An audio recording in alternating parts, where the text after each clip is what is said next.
Inès, on a besoin de se parler. Vas-y, impressionne-moi. Non, je veux que tu poses ton téléphone. Hier soir, tu m'as appelé agressif devant tes amis, devant des gens, alors que j'avais juste parlé. Je t'arrête tout de suite, Marcus, t'avais un ton aussi. Quel ton, enfin? Je t'ai parlé calmement, Inès, dans ma propre cuisine. T'étais menaçant, t'étais très agressif. Menaçant, moi. T'es sérieuse, là? Sophia l'a vu aussi. Sophia était même pas dans la cuisine. Il essaie encore de parler, parce qu'il croit encore que parler suffit. Mais parfois, ce n'est plus une conversation. C'est une conclusion déjà écrite. Comment tu vas, toi? Dis-moi, Paf. Ton mari, il t'a pas rappelé pour s'excuser fin? Pour s'excuser de quoi? C'est lui qui devrait s'excuser. Exactement, c'est bien ce que j'ai dit. Et il l'a pas fait. Incroyable comment les hommes maintenant sont gonflés. Ma chère, ça te dit tout. Il est venu me parler le lendemain matin. Encore avec ses grands discours. Il m'a dit que je l'avais traité d'agressif. Que c'était injuste. Attends, il nie maintenant toi? Ah, les hommes, ils ne finiront jamais de nous étonner. Mais complètement. Inès, écoute-moi bien. Un homme qui nie ce que t'as vécu avec tes propres yeux, c'est du gaslighting. C'est lui qui te fait croire que t'as tort de ressentir ce que tu ressens. C'est ça. Il fait ça tout le temps, en fait. Et le pire, c'est que t'as même commencé à douter de toi-même, non pas? Ouais. Une histoire peut changer complètement, selon qui la raconte. Et plus elle est répétée, plus elle devient solide. Inès ne ment pas comme on ment pour tromper. Elle ment comme on reconstruit la réalité pour qu'elle soit supportable. Et à force de reconstruire, elle efface quelqu'un sans s'en rendre compte. Ce qui est dangereux, ce n'est pas toujours la manipulation consciente. C'est la certitude absolue d'avoir raison. Deux personnes dans le même espace, mais dans deux mondes complètement différents.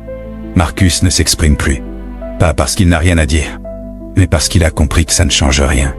Et c'est là que commence la disparition. Parfois, une voix extérieure suffit à fissurer une vérité installée. Quelqu'un qui n'a rien à gagner. Quelqu'un qui regarde sans être impliqué. Marcus, c'est Laure. L'amie d'Inès. Laure! Bonsoir. Comment t'as eu mon numéro? Inès m'a partagé vos contacts un jour pour une urgence. Je l'ai gardé. Écoute, je sais que c'est bizarre, mais j'avais besoin de te dire un truc. Je t'écoute. Ce soir-là, dans la cuisine, je t'ai regardé. Et j'ai pas vu un homme agressif. J'ai vu un homme épuisé qui essayait de parler. Je voulais juste que tu saches que quelqu'un l'a vu. Pourquoi tu me dis ça? Parce que je suis infirmière. Et dans mon boulot, quand quelqu'un souffre et que tout le monde fait semblant de pas voir, ça m'a jamais semblé juste. Est-ce qu'elle t'a dit ce qu'elle m'avait dit ce soir-là? Avant de sortir de la cuisine? Marcus, je suis désolée. T'as rien fait de mal, toi. Merci d'avoir appelé Laure. Et soudain, tout devient un peu moins sûr.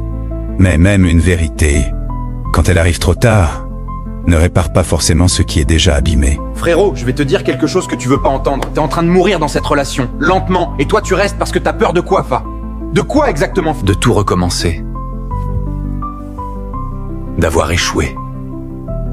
De ce que les gens vont dire. Les gens. T'es en train de te sacrifier pour les gens. Et si tu pars, Marcus, t'as pensé à la suite ça légalement, quoi? L'appartement, il est à son nom? Ou aux deux? Commence maintenant, pas pour l'attaquer, pour te protéger. Les messages, les dates, tout. Parce que le jour où ça explose vraiment... T'es pas seul dans ça, frère, on est là. Je sais. C'est la seule chose que je sais encore avec certitude. Les amis voient les conséquences. Jamais le processus. Ils analysent. Mais eux ne vivent pas dans le quotidien invisible. Et dans ce type de situation, la peur devient une logique. Ce ne sont pas les grands conflits qui changent une relation. Ce sont les petites questions sans réponse. T'as vu mes clés de voiture, Ma? Je les trouve plus. Inès, il est 22h, je travaille à 5h. Je te demande juste où sont mes clés. Je les ai pas touchées, regarde dans ton sac. Les silences trop longs. Les regards évités. Et puis une question simple, qui tombe au mauvais moment. Qu'est-ce que tu fais là? Je dormais pas. À cause de moi, c'est ça, Laure? Tu vas encore me faire la tête, toi? Inès, est-ce que toi tu m'aimes? Pourquoi tu me demandes ça maintenant? Oui ou non? T'es en train de me faire un procès maintenant, ça? Il n'y a pas de réponse. Juste une distance définitive qui se crée. Mon fils, Maman? T'es réveillé tôt. j'ai pas dormi, j'ai prié pour toi toute la nuit. Maman, je t'écoute. Si tu enlèves la peur de recommencer, la honte de l'échec, le regard des gens, est-ce que tu es heureux dans cette maison? Non, maman. Je sais, mon fils. Dieu a créé l'homme pour qu'il vive debout, pas à genoux dans sa propre maison. Maman. J'ai peur. Je sais, mon fils. Va travailler. Et rentre debout. Je t'aime, maman. Ce n'est pas une décision brutale. C'est une prise de conscience, lente. Marcus ne devient pas quelqu'un d'autre. Il arrête juste de se nier. Et, parfois, se reconnaître soi-même. C'est déjà un point de non-retour. T'es en train de faire quoi, là? Je prends quelques affaires. Je vais chez David quelques jours. Pardon. J'ai besoin de prendre du recul, Inès. Du recul, mon œil. T'es sérieux, là? Très sérieux, Inès. Marcus, si tu sors de cette maison maintenant, je te préviens. Pendant 2 ans, Marcus avait reculé à chaque dispute. Mais ce matin-là, quelque chose avait changé. Et Inès le sentait sans encore vouloir l'accepter. Le jour où quelqu'un arrête d'avoir peur, l'équilibre entier d'une relation change. Il est parti, Sophia. Il a pris un sac et il est parti. Quoi, Fa?